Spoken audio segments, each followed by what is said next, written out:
അപ്പോൾ എനിക്കൊക്കെ ചെന്നൈയിലൊക്കെ ഞാൻ പോയ സമയത്തൊക്കെ ഈ പറഞ്ഞ പോലെ ജെന്യൂൻ അല്ലാത്ത കേസുകളും ഇങ്ങനെയൊക്കെ എഫക്റ്റ് ആയിട്ടുണ്ട്.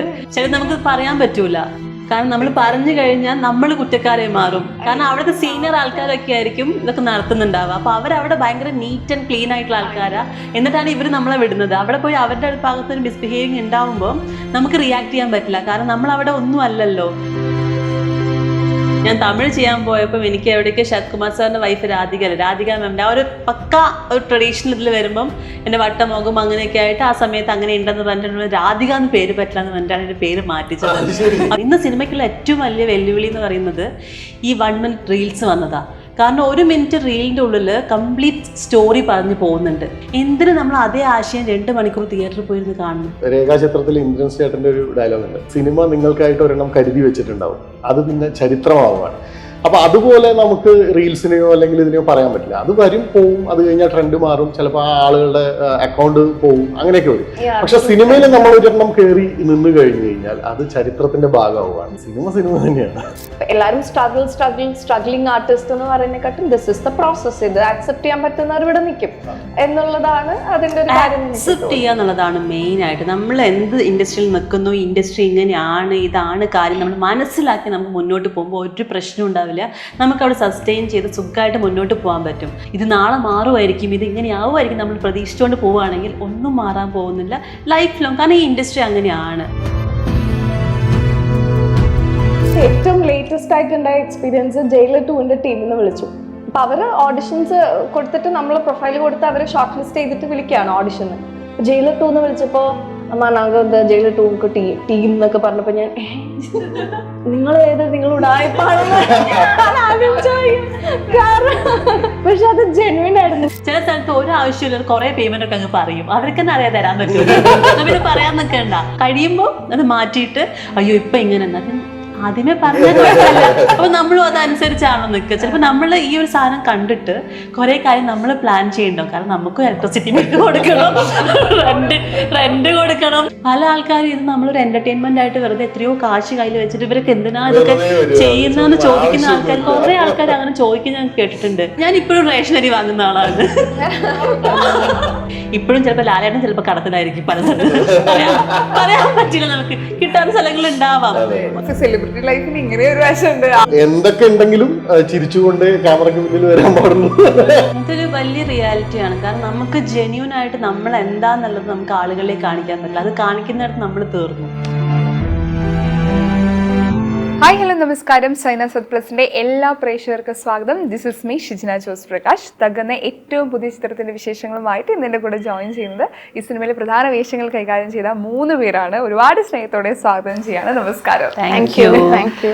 ഈ സിനിമയുടെ പേര് പോലെ തന്നെ ഏറ്റവും കൂടുതൽ തగ్గടിക്കുന്ന, ഇന്റർവ്യൂവിൽ നിന്ന് തగ్గടിക്കുന്ന ഒരു സിനിമ കൂടിയാണല്ലോ. സെറ്റില് ഭയങ്കര തగ్గടിയായിരുന്നു. ഏറ്റവും കൂടുതൽ തగ్గടിച്ചതാരാ?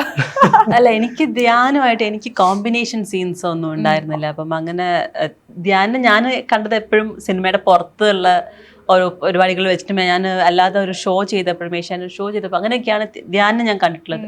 അല്ലാതെ സിനിമയിൽ എങ്ങനെയാന്നുള്ളത് എനിക്ക് ഡയറക്റ്റ് എക്സ്പീരിയൻസ് ഇല്ല. ഇവരൊക്കെയാണ് ചോദിക്കട്ടെ, ധ്യാൻ ചേട്ടൻ എങ്ങനെയുണ്ടായിരുന്നു? എനിക്ക് 3 സിനിമകൾ ഒരുമിച്ച് ചെയ്തു.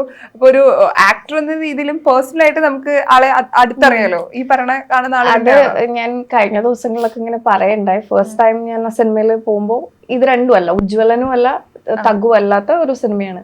അപ്പോ ആ സിനിമയ്ക്കകത്ത് പോകുമ്പോൾ ഞാൻ ആദ്യമായിട്ടാണ് ധ്യാൻ ചേട്ടനെ കാണുന്നത്. അപ്പൊ അന്ന് ആള് സീരിയസ് ആണ്. ലൈക്ക് ഒരു സെറ്റിൽ വരുമ്പോൾ ഒരു അഭിനയിച്ചുകൊണ്ടിരിക്കുമ്പോൾ അവര് എന്താ പറയാ, അന്ന് ധർമ്മജൻ ചേട്ടനൊക്കെ ഉണ്ട്, അസീസ് ഒക്കെ ഉണ്ട്. ഇവരൊക്കെ കൂടിയിട്ട് ഒരു സീൻ ഇങ്ങനെ ഡിസ്കസ് ചെയ്ത് അടുത്ത സീൻ ഷോട്ട് വെക്കുന്നതിന് മുന്നേ അവര് ഓരോന്ന് പറഞ്ഞ് ചിരിക്കുക, ഈ പറഞ്ഞ ഡയലോഗ്സ് പറഞ്ഞ് അവർ അതിനെ ബിൽഡ് ചെയ്തോണ്ടിരിക്കുക. അപ്പൊ ഞാൻ ഇങ്ങനെയൊക്കെയാണല്ലേ നോക്കിക്കൊണ്ടിരിക്കുകയായിരുന്നു. അതല്ല, നമ്മളിപ്പോ സിനിമയിൽ കാണുന്നതും അവരവിടെ ചെയ്യുന്നതും അവിടെ അവർ മോക്കപ്പ് ചെയ്തിട്ടാണ് ഒരു ഡയലോഗ് ഡെലിവറി ഒക്കെ ചെയ്യുന്നതെന്ന് എനിക്ക് അപ്പോഴാണ് മനസ്സിലായത്. ധ്യാൻ ചേട്ടൻ അന്ന് ഭയങ്കര സീരിയസ് ആയിട്ട് എനിക്ക് ഫീൽ ചെയ്തത്. രണ്ടാമത് ഉജ്ജ്വലന്റെ സെറ്റിലായിരുന്നു. ഉജ്ജ്വലന്റെ സെറ്റിൽ വന്നപ്പോ നീ ഇവിടെയും വന്നോ എന്നാ ചോദിച്ചേ. വലിയ മുൻപരിചയങ്ങളൊന്നും ഇല്ലെങ്കിലും ചെറുതായിട്ടൊന്ന് പറയും. രണ്ടാമത്തെ സെറ്റിൽ ആയപ്പോഴത്തേന് ആള് മറ്റേടാ പോടാ ബന്ധം കാണിക്കും നമ്മളുടെ അടുത്ത്. അപ്പൊ രണ്ടാമത് വന്നപ്പോഴത്തേനും നീ ഇവിടെ ഉണ്ടല്ലേ. പിന്നെ അത് കഴിഞ്ഞ് പിന്നെയാണ് മൂന്നാമത് നീയാണോ. ഞാൻ നന്നായി ഒബ്സർവ് ചെയ്യും എല്ലാവരും. എനിക്ക് തോന്നുന്നു ഇപ്പൊ നമ്മള് സോഷ്യൽ മീഡിയയിലുള്ള നമ്മളെ വരുന്ന ഓരോ ആൾക്കാരുടെ പേര് വരെ അവനോട് ചോദിച്ചാൽ ആൾക്ക് അറിയാം. ഓരോ ആൾക്കാരെയും പേരെടുത്ത് നീ ഇവിടെ ഉണ്ടല്ലേ, എല്ലാവരുടെയും പേരും എല്ലാ ആൾക്കാരെയും ഇന്ന ചാനലല്ലേ ഇതെല്ലാം ഒക്കെ അറിയാം. നമ്മളൊന്നും അത്രമാത്രം ഒന്നും നോക്കി, പക്ഷെ ആളെ കണ്ടാൽ നമ്മൾ വിചാരിക്കും ഭയങ്കര കെയർലെസ്സോ അങ്ങനെ നോക്കും, പക്ഷെ എല്ലാം ഒബ്സർവ് ചെയ്യും. അതായത് അതുകൊണ്ട് തന്നെ ആയിരിക്കാം നല്ല സിനിമ ഡയറക്റ്റ് ചെയ്യാനും എല്ലാത്തിനും അത് പറ്റുന്നതും. കാരണം എല്ലാ കാര്യങ്ങളും അറിയാം. പുതിയ സിനിമ എന്താ, പഴയ സിനിമ എന്താ, എല്ലാം നന്നായി അരച്ച് കലക്കി കുടിച്ചിട്ടാണ് ഇരിക്കുന്നത്. ഞാൻ ഈ സിനിമയുടെ ട്രെയിലർ കാണുന്ന സമയത്തും ഈ ടൈറ്റിലും ഒരു ബന്ധമില്ലാത്ത എനിക്ക് തോന്നി. ശരിക്കും നിങ്ങൾക്ക് ആ ഡൗട്ട് വന്നിട്ടുണ്ട്? എനിക്ക് റൂട്ടീൻസോട് ചോദിച്ചിട്ടുണ്ട് എന്ത് ഈ തഗ് എന്ന് ഇതിനൊരു പേരിട്ട്. തഗ്ഗിന് വേറൊരു അർത്ഥമുണ്ട്. അതായത് നമ്മള് പടത്തിന്റെ പല പേരുകൾ നമ്മളിങ്ങനെ ഡിസ്കസ് ചെയ്തുകൊണ്ടിരിക്കുകയായിരുന്നു. അപ്പൊ കുറച്ച് ഒരു ടീമുണ്ട് അതിന്റെ പുറകില്. നമ്മുടെ DOP, പ്രോഗ്രാം ഡിസൈനർ, കോർഡിനേറ്റർ എല്ലാവരും ഉണ്ട്, ഡയറക്ടർ, അങ്ങനെ. അപ്പൊ അങ്ങനെ നമ്മൾ കുറച്ച് പേര് തീരുമാനിച്ചു. അപ്പോൾ അതില് ഒരെണ്ണം നമുക്ക് വന്നത് കറക്റ്റായിട്ട് ആപ്റ്റായിട്ട്, അതായത് കഥയുമായിട്ട് ബന്ധപ്പെടുത്തി ഒരു പേരിന് തഗ് എന്ന് പറഞ്ഞപ്പോൾ നമുക്കും ഇതേ ചോദ്യമായിരുന്നു.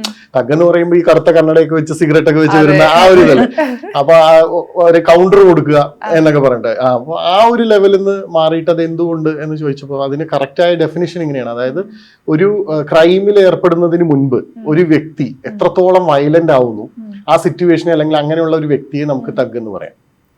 ഓ, അങ്ങനെ അങ്ങനെ വന്ന പേരാണ്. CR 143/24 എന്ന് പറഞ്ഞൊരു കേസ് ഫയൽ നമ്പർ പോലും കൂടെയാണ് അത് കൊടുത്തിരിക്കുന്നത്. അത് ചെറുതായി കൊടുത്തതുകൊണ്ടാണ് തോന്നുന്നത്. ഇപ്പൊ സിനിമയെ ചുറ്റിപ്പറ്റി ജീവിക്കുന്ന ഒത്തിരി പേരുണ്ട്. സിനിമ സ്വപ്നം കാണുന്ന ആളുകളുണ്ട്.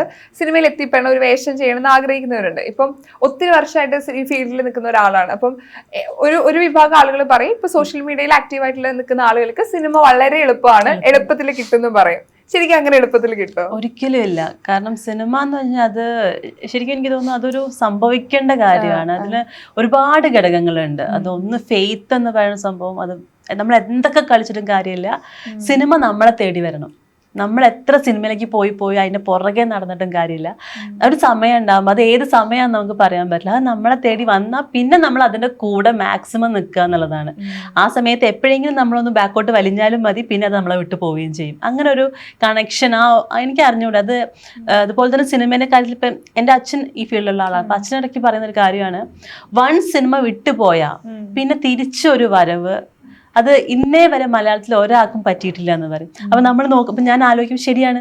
കാരണം തിരിച്ചു നോക്കുമ്പോൾ നമുക്ക് ഓരോ ആൾക്കാരും ഇൻഡസ്ട്രിയിൽ നിന്ന് ഒരു ചെറിയൊരു ബ്രേക്ക്, ഒരു 1 year 2 year ഗ്യാപ്പ് ഒക്കെ എടുത്ത് പോയിട്ട് തിരിച്ചു വരാൻ ശ്രമിച്ചിട്ടുണ്ട്.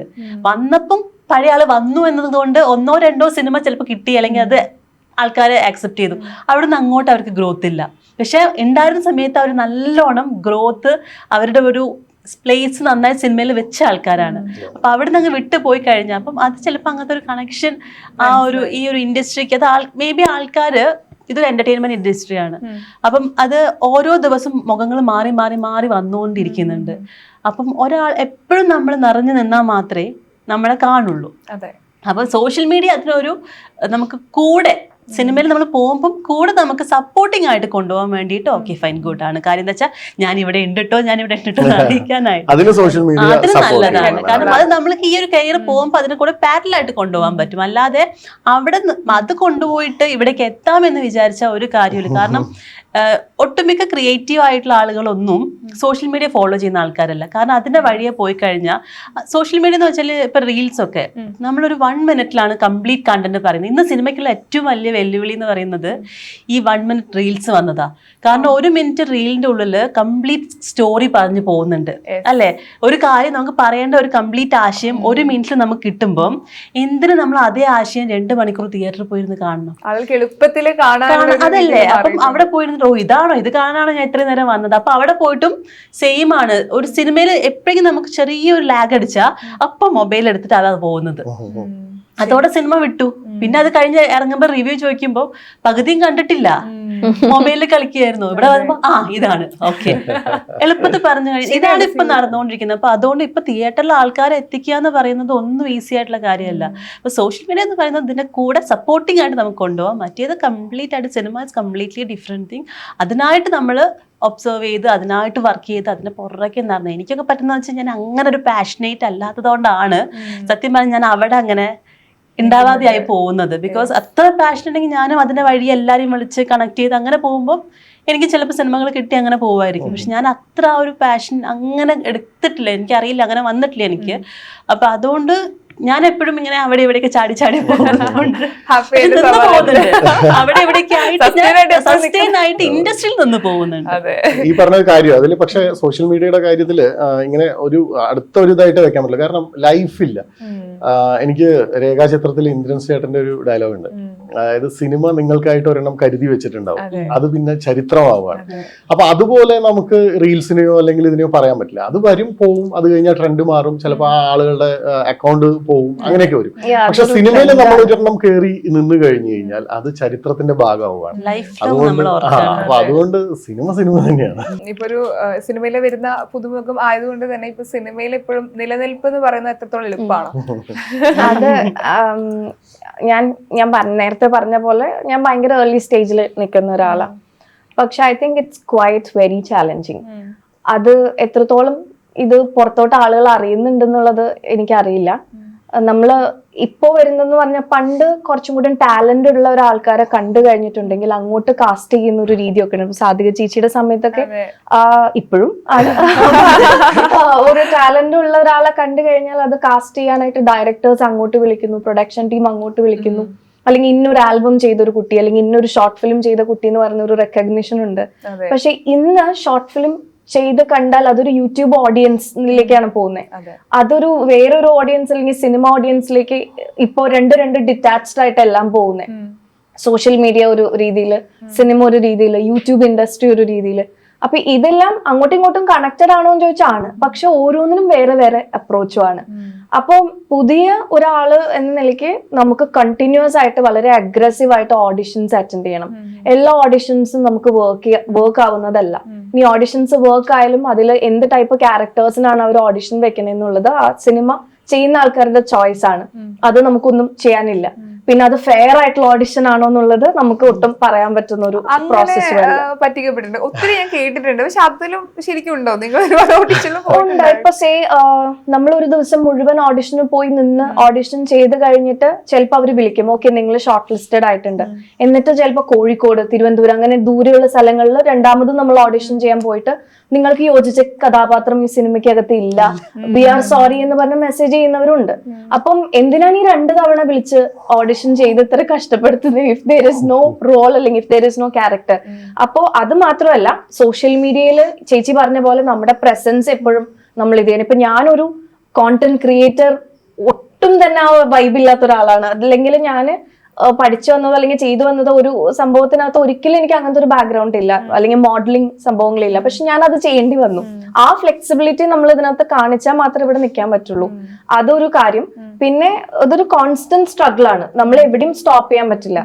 നമ്മൾ അപ്പിയറൻസ് നോക്കണം, ഓഡിഷൻസ് അറ്റൻഡ് ചെയ്യണം, നമ്മൾ നെറ്റ്വർക്ക് ക്രിയേറ്റ് ചെയ്യണം, നമ്മൾ അതിന്റെ ഒപ്പം തന്നെ സോഷ്യൽ മീഡിയ മാനേജ് ചെയ്യണം. ഇതെല്ലാം ഉള്ളവർക്കാണ്. ഇനി ഇതൊന്നും ഇല്ലെങ്കിൽ ഔട്ട്റീച്ച് എന്നുള്ളത് വലിയൊരു ഘടകമാണ്. ഔട്ട്റീച്ച് ഉണ്ടെങ്കിലാണ് നമ്മളെ ആൾക്കാര് എന്താ പറയാ, ഇപ്പൊ ഒരു പ്രൊമോഷൻസിനാണെങ്കിലോ എന്തിനാണെങ്കിലും ഔട്ട്റീച്ച് ഒരു വലിയ ഘടകമാണ്.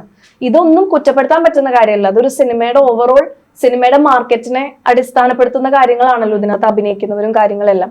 അപ്പൊ അതുകൊണ്ടായിരിക്കും ഇപ്പോഴത്തെ ഒരു മാർക്കറ്റ് ഓറിയന്റേഷൻ ആയിരിക്കും അത്. ഒന്നും നമുക്ക് ചെയ്യാൻ പറ്റുന്ന കാര്യമല്ല, അതിനോട് അലൈൻഡ് ആയി പോവാനേ പറ്റുള്ളൂ, അതിനെ കുറ്റപ്പെടുത്താൻ പറ്റില്ല.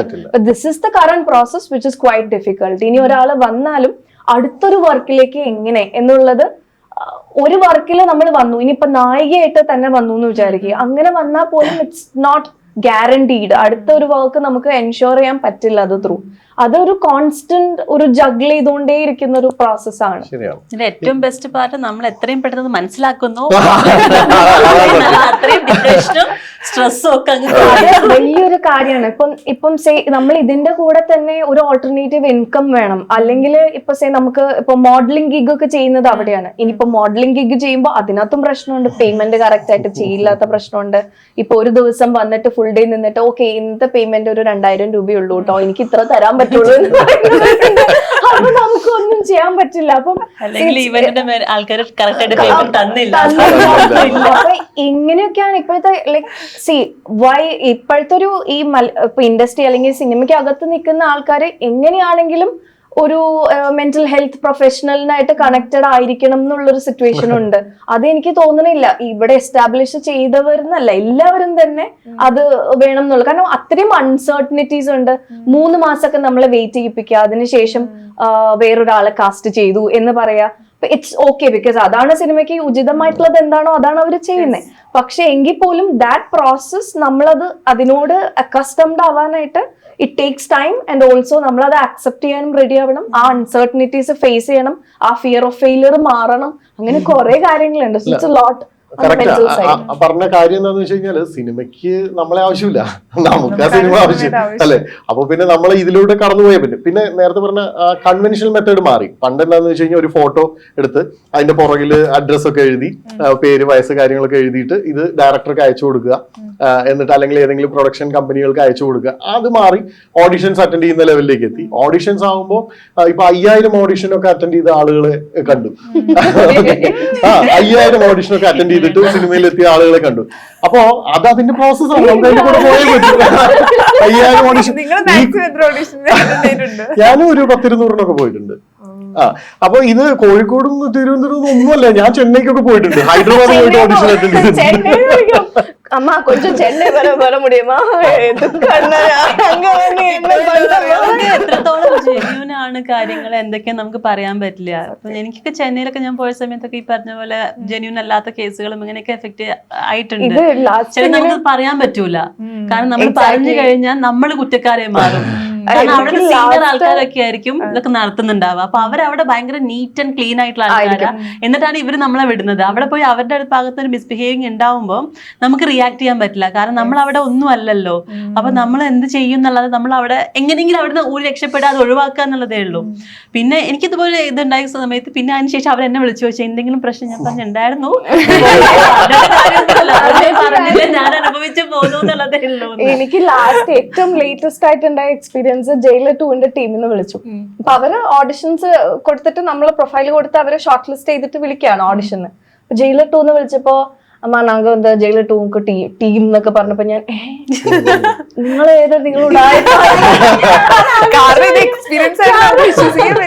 പക്ഷെ അത് ജെന്യൂൻ ആയിരുന്നു. പക്ഷെ ഓട്ടോമാറ്റിക്കലി നമുക്ക് ഫസ്റ്റ് വരുന്ന റിയാക്ഷൻ അതെന്തായാലും പോസിബിൾ ആവാൻ സാധ്യതയില്ല. എന്നിട്ട് പറയും അതിലുണ്ടോ ഞങ്ങൾക്ക് പ്രതീക്ഷിക്കാൻ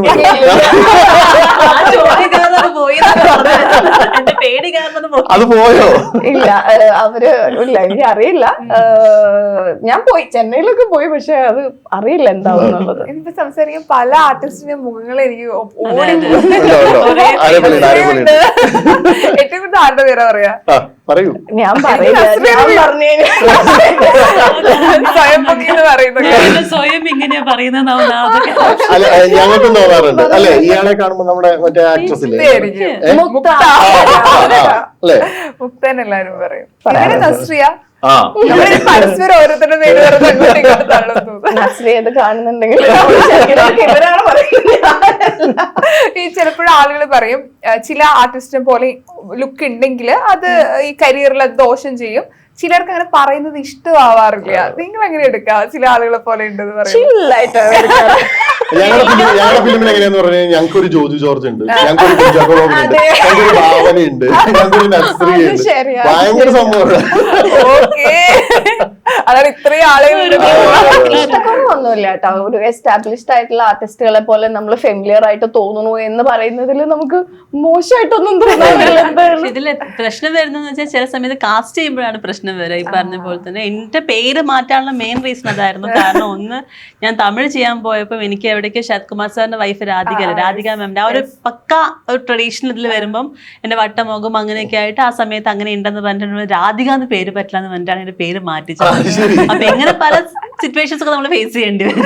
നിങ്ങൾ ഈ പേര് മാറ്റിയ കുറച്ചുകൂടി കരിയർ ബെസ്റ്റ് ആവും എന്നൊക്കെ പറയാറില്ല, ചില സ്പെല്ലിങ്ങുകള്, അത് വിശ്വസിക്കുന്നുണ്ടോ? പേര് മാറ്റാനും കാര്യമില്ല, അഭിനയം ഈ പറഞ്ഞ കൂട്ടത്തില് ചെറിയൊരു മാറ്റം വരുത്തിയ ആളാ ഞാൻ. അത് പക്ഷെ ന്യൂമറോളജി നോക്കിയിട്ടൊന്നുമല്ല.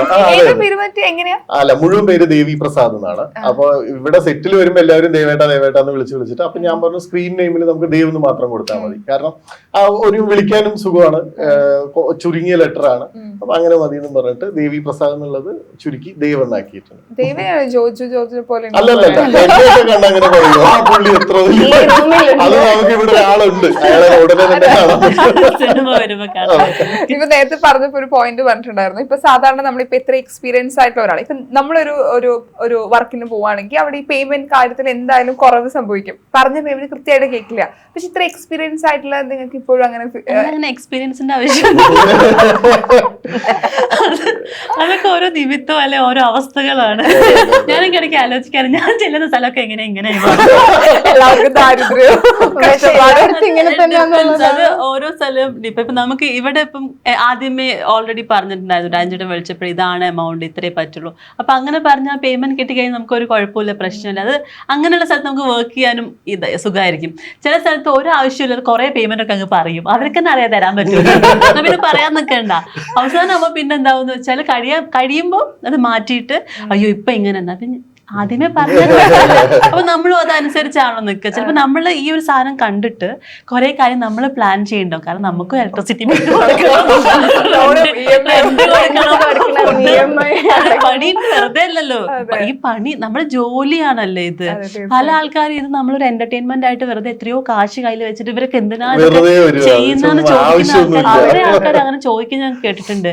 അപ്പൊ ഞാൻ ഇടയ്ക്ക് എനിക്ക് പറയാൻ തോന്നാണ്ട് ഇടയ്ക്ക് ഞാൻ പറയാറുണ്ട്, നിങ്ങളെ പോലെ തന്നെ ഞങ്ങൾ പണിയെടുക്കാൻ, ഞങ്ങൾക്ക് വീട്ടിൽ കുടുംബം നോക്കാനുണ്ട്, അരി വാങ്ങാനുണ്ട്. ഞാൻ ഇപ്പോഴും റേഷൻ അരി വാങ്ങുന്ന ആളാണ്. അപ്പൊ അങ്ങനെ ഓരോ ആൾക്കാരും ജീവിക്കുന്ന അവരുടെ സാഹചര്യങ്ങൾ അനുസരിച്ചായിരിക്കുമല്ലോ. അപ്പം ആ ഒരു ഇത് വെച്ചിട്ട് നമുക്ക് ഇപ്പോഴും എല്ലാ ആൾക്കാർക്കും അത് സീനിയർ ആയതുകൊണ്ട് അല്ലെങ്കിൽ സീനിയർ അല്ലാത്തതൊന്നുമില്ല, നമ്മൾ ചെന്ന് പെടുന്ന പ്രൊഡക്ഷൻ ഹൗസസ് അത് എങ്ങനെയുണ്ട് എന്നുള്ളതനുസരിച്ചിട്ടായിരിക്കും. അല്ലെങ്കിൽ ഇവന്റ് ആണെങ്കിലും അത് കോർഡിനേറ്റ് ചെയ്യുന്ന ആൾക്കാർ അവരുടെ കാര്യമാണ്. അവർ എത്രത്തോളം ജെന്യൂൻ ആണ്, അല്ലെങ്കിൽ അവർക്ക് എത്രത്തോളം കാലിബർ ഉണ്ട്, അവരുടെ ഒരു കപ്പാസിറ്റി അനുസരിച്ചിരിക്കും നമ്മുടെ പേയ്മെന്റ് വരുന്നതും പോകുന്നതും ഒക്കെ. അതിലിപ്പോൾ നമുക്ക് ഏത് സീനിയോറിറ്റി എന്ത് പറഞ്ഞിട്ടും കാര്യം. മേ ബി ഇപ്പോഴും ചിലപ്പോൾ ലാലേട്ടൻ ചിലപ്പോൾ കടത്തിലായിരിക്കും, പറയാൻ പറ്റില്ല. നമുക്ക് കിട്ടാൻ സ്ഥലങ്ങൾ ഉണ്ടാവാം. എന്താ പറയാൻ പറ്റുക, അവസാനമായിട്ട് ഒന്ന് അഡ്ജസ്റ്റ് ചെയ്യണം, പേയ്മെന്റ് ഇല്ലാന്ന് പറയുമ്പോൾ ശരി മോനെ കുഴപ്പമില്ല എന്നല്ലേ പറയാൻ പറ്റൂ. അതൊന്നും പറയാൻ പറ്റില്ല അല്ലേ, അത് സിറ്റുവേഷൻ ആണ്. സെലിബ്രിറ്റി ലൈഫിൽ ഇങ്ങനെ ഒരു വശമുണ്ട്. ആളുകളെ കാണുമ്പോൾ മാത്രമല്ല എന്തൊക്കെ ഉണ്ടെങ്കിലും ചിരിച്ചുകൊണ്ട് ക്യാമറയ്ക്ക് മുന്നിൽ വരാൻ പാടുള്ളൂ. വേറെ അവിടെ നിന്നൊക്കെ പല്ലുറുമിട്ട് ഇടി കൂടിയിട്ട് കാരണം അതാണ് മെയിൻ ആയിട്ട് സിനിമ അങ്ങനെയാണ്. കാരണം നമ്മൾ വിൽക്കുന്നത് സ്വപ്നങ്ങളാണ്. കാണുന്ന ആളുകൾക്ക് നല്ലൊരു എന്റർടൈൻമെന്റ് ഉണ്ടാവണം. ഇനിയിപ്പോ ത്രില്ലർ ആണെന്നുണ്ടെങ്കിലും അത് കണ്ട് അവർക്ക് ഇഷ്ടപ്പെട്ടു പോകണം. അപ്പൊ കഥാപാത്രം കരയാം, പക്ഷെ അത് അഭിനയിച്ച ആർട്ടിസ്റ്റ് പൊതുസമൂഹത്തിൽ കരഞ്ഞു കാണിക്കാൻ പറ്റില്ല. അതൊരു വലിയ റിയാലിറ്റിയാണ്. കാരണം നമുക്ക് ജെന്യൂൻ ആയിട്ട് നമ്മൾ എന്താന്നുള്ളത് നമുക്ക് ആളുകളിലേക്ക് കാണിക്കാൻ പറ്റില്ല. അത് കാണിക്കുന്നിടത്ത് നമ്മൾ തീർന്നു. നിങ്ങളിപ്പം സിനിമയിൽ എത്തണം അതിയായി ആഗ്രഹിച്ചു വരുന്ന ആളുകളാണല്ലോ. ഒത്തിരി വർഷമായിട്ട് ഹാർഡ് വർക്ക് ചെയ്ത് ഇപ്പോൾ ഒരു മുഴുവൻ കഥാപാത്രം ചെയ്യുന്നു. ഇങ്ങനെ ഇത്തരം സീനിയർ ആയിട്ടുള്ള അല്ലെങ്കിൽ എക്സ്പീരിയൻസ് ആളുകൾ ഇത് പറയുന്ന സമയത്ത് നിങ്ങൾക്ക് മനസ്സിൽ എന്താ ശരിക്കും പോകണേ? കാരണം നമുക്ക് ഇഷ്ടപ്പെട്ട ഒരു പാഷനാണ്, നമ്മുടെ ജോലി കാര്യമൊക്കെ വിട്ട് ഇതിലാണല്ലോ മുഴുവനായിട്ട് ഫോക്കസ് ചെയ്യുന്നത്. കേൾക്കുമ്പോൾ പേടിയാവാറുണ്ടോ? ഇല്ല, പേടിയില്ല. കാരണം എന്താണെന്ന് പറഞ്ഞു കഴിഞ്ഞാൽ പാഷന് വേണ്ടിയിട്ട് നിങ്ങൾ സത്യാവസ്ഥയാണ്, അതൊന്നും പേടിക്കാനില്ല. പക്ഷെ എനിക്ക് തോന്നുന്ന പാഷന് വേണ്ടിയിട്ട് നിങ്ങൾ എത്ര സമയം അങ്ങോട്ട് കൊടുക്കുന്നുവോ ആ സമയത്തിനനുസരിച്ചിട്ട് നിങ്ങൾക്ക് ഇങ്ങോട്ട് തിരിച്ച് അതിന്റെ ഏർണിംഗ് ആണെങ്കിലും അല്ല പേരാണെങ്കിലും എന്താണെന്നുണ്ടെങ്കിൽ അതിന്റെ പെർക്സും ഉണ്ട്. ഇപ്പൊ ഒരേ സമയം നമ്മൾ ഇത്രയും സ്ട്രഗിളിനപ്പുറത്തേക്ക് ഇതൊരു പ്രോസസ് എന്ന് പറയുന്നതായിരിക്കും നല്ലത്. എല്ലാരും സ്ട്രഗ്ലിംഗ് ആർട്ടിസ്റ്റ് എന്ന് പറയുന്നതിനെക്കാട്ടും ദിസ് ഇസ് ദ പ്രോസസ്, ഇത് ആക്സെപ്റ്റ് ചെയ്യാൻ പറ്റുന്നവർ ഇവിടെ നിൽക്കും എന്നുള്ളതാണ് അതിന്റെ ഒരു കാര്യം. ആക്സെപ്റ്റ് ചെയ്യുക എന്നുള്ളതാണ് മെയിൻ ആയിട്ട്. നമ്മൾ എന്ത് ഇൻഡസ്ട്രിയിൽ നിൽക്കുന്നു, ഇൻഡസ്ട്രി ഇങ്ങനെയാണ്, ഇതാണ് കാര്യം, നമ്മൾ മനസ്സിലാക്കി നമുക്ക് മുന്നോട്ട് പോകുമ്പോൾ ഒരു പ്രശ്നം ഉണ്ടാവില്ല. നമുക്ക് അവിടെ സസ്റ്റെയിൻ ചെയ്ത് സുഖമായിട്ട് മുന്നോട്ട് പോകാൻ പറ്റും. അതേസമയം എന്താ വെച്ചാൽ നമ്മൾ എപ്പോഴും പ്രതീക്ഷകൾ വെച്ച് ഇത് നാളെ മാറുമായിരിക്കും, ഇത് ഇങ്ങനെയാവുമായിരിക്കും നമ്മൾ പ്രതീക്ഷിച്ചുകൊണ്ട് പോവുകയാണെങ്കിൽ ഒന്നും മാറാൻ പോകുന്നില്ല ലൈഫ് ലോങ്. കാരണം ഈ ഇൻഡസ്ട്രി അങ്ങനെയാണ്. അത് എനിക്ക് തോന്നുന്നു ഇൻഡസ്ട്രി മാത്രമല്ല. ഇപ്പൊ നേരത്തെ ചോദിച്ചില്ലേ വന്നു ഇനി ഇത് നിലനിർത്തി കൊണ്ടുപോകുക എന്നുള്ള, അത് ഇതിൽ മാത്രമല്ല ഏത് പ്രൊഫഷനാണ് നമ്മളൊരു സൈക്കിൾ ബാലൻസ് പോലെയാ അല്ലെ. ഒരു പെടല് താഴെ ഒരു പെടല് മുകളിൽ, അത് ചവിട്ടിക്കൊണ്ടേയിരുന്നാലേ നിൽക്കുള്ളൂ, ഇല്ലെങ്കിൽ നിങ്ങൾ വീണു പോകും. അപ്പൊ വന്നുകൊണ്ടിരിക്കുക, ചെറിയതോ വലിയതോ ആയിട്ടുള്ള ഭാഗങ്ങളിൽ നമ്മൾ നമ്മളുടെ പ്രസൻസ് അറിയിച്ചുകൊണ്ടിരിക്കുക എന്നുള്ളതാണ് ലൈവായിട്ട് നിൽക്കാനുള്ള ഒരു കാര്യം. കാര്യം. അത് ഉണ്ടായിക്കൊണ്ടിരിക്കണം. തഗിന്റെ ട്രെയിലർ കണ്ടപ്പോഴും പോസ്റ്റർ കണ്ടപ്പോൾ ഒത്തിരി ആർട്ടിസ്റ്റുകളുള്ള ഒരു സിനിമ, ആൻഡ് അതും ഒരു ത്രില്ലർ മൂവി ആണെന്ന് മനസ്സിലായി. ഒത്തിരി ത്രില്ലർ മൂവികൾ മലയാള സിനിമയിൽ വന്നിട്ടുണ്ട്. തഗ് എത്തരത്തിലുള്ള ഒരു ചിത്രമാണ്? ഒരുപാട് ത്രില്ലർ വന്ന മലയാളമാണ്. എല്ലാവർക്കും ത്രില്ലർ ഇഷ്ടമാണ്. അതുപോലെ പൊളിറ്റിക്കൽ ഇത് വരുന്ന എല്ലാ പടങ്ങളും എല്ലാവർക്കും ഇഷ്ടമാണ്. അതില് നമുക്ക് തഗ്ഗിനൊരു സ്പെഷ്യൽ സ്പേസ് ഉണ്ടാവും തന്നെ പറയാം. കാരണം ഒന്ന്, ഇത്രയും സീനിയർ ആയിട്ടുള്ള ആർട്ടിസ്റ്റ് എല്ലാവരും ഉണ്ട്. പിന്നെ സംവിധാനത്തിലും അതുപോലെ തന്നെ നമ്മളുടെ സ്ക്രിപ്റ്റിലുള്ള ഭംഗി അല്ലെങ്കിൽ അതിന്റെ ഒരു കൂടടക്കം എന്നൊക്കെ പറയില്ല, നമ്മൾ അത്രയും ടൈറ്റ് ആയിട്ടുള്ള വർക്കായിരുന്നു. സോ അതുകൊണ്ട് തഗ് ഒരു വേറിട്ട് നിൽക്കുന്ന പടമായിരിക്കും. ക്ലിയറിന്റെ എനിക്കൊന്ന് മൂന്നാമത്തെ സിനിമയാണ് ധ്യാൻ ചേട്ടന്റെ കൂടെ. എനിക്ക് തോന്നുന്നു സിനിമയിൽ തന്നെ കാര്യങ്ങളെ സംബന്ധിച്ചിടത്തോളം അതൊരു വലിയൊരു കാര്യം തന്നെയാണ്. ആൻഡ് ഈ സിനിമയിൽ എന്താണ് ഒരു കഥാപാത്രം? എന്റെ കഥാപാത്രം ശരിക്കും ബാലുചേട്ടന്റെ, അതായത് നമ്മുടെ ഡയറക്ടറും ഇതിനകത്ത് ഒരു പ്രധാനപ്പെട്ട വേഷം ചെയ്തിട്ടുള്ള ബാലുചേട്ടന്റെ വൈഫിന്റെ ക്യാരക്ടറാണ്. കീർത്തി എന്നാണ് ക്യാരക്ടറിന്റെ പേര്. ഇച്ചിരി ഒരു ഗ്രേ ഷെയ്ഡൊക്കെ ഉള്ള ഒരാളാണ്, പക്ഷെ പിന്നെ അത് മനസ്സിലാവും അതാളുടെ പ്രശ്നമല്ല. അപ്പോ അങ്ങനെ ഒരു ചെറിയ കഥാപാത്രമാണെങ്കിലും സിനിമയിൽ ഒരു ഇമ്പോർട്ടന്റ് ആയിട്ടുള്ള ഒരു പാർട്ടാണ്. സാധിക, നാളെ ശേഷം ഒരു സിനിമയുടെ കുറെ കാലത്തിന് ശേഷമാണ് ഇപ്പൊ 916 കുഞ്ഞുട്ടനും തഗ്ഗും രണ്ടും വരുന്നത്. രണ്ട് സിനിമ ഒരുമിച്ച് റിലീസ് ആവുന്നു എന്നുള്ളതുകൊണ്ട്. അപ്പം എൻ്റെ ക്യാരക്ടർ എന്ന് പറഞ്ഞിട്ട് ദേവ് ചെയ്യുന്ന ക്യാരക്ടർ ദേവിന്റെ വൈഫായിട്ടാണ്. അതായത് സി പരലോകം എന്ന് പറഞ്ഞിട്ടൊരു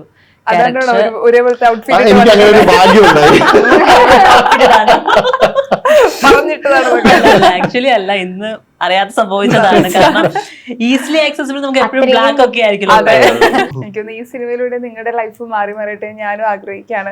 ട്രെയിലർ കാണുമ്പോൾ ആ ഒരു പെർഫോമൻസ് ആണ് നമുക്ക് കാണുന്നത്. അപ്പൊ എന്തായാലും സിനിമ തിയേറ്ററിൽ എത്താൻ വേണ്ടി പോവാണ്. അപ്പൊ എല്ലാവിധ ആശംസകളും നേരിട്ട് നിങ്ങളുടെ ലൈഫിൽ അല്ലെങ്കിൽ ഒരു പ്രൊഫഷണൽ ലൈഫിൽ ഏറ്റവും ബെസ്റ്റ് മൂവി ആയിട്ട് ഇത് മാറട്ടെ.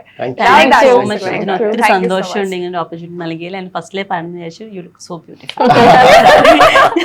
പിന്നെ സിനിമയിലോട്ട് പോയപ്പോ ഞാൻ അത് പറയാൻ പറ്റില്ല. Thank you so much. Thank you.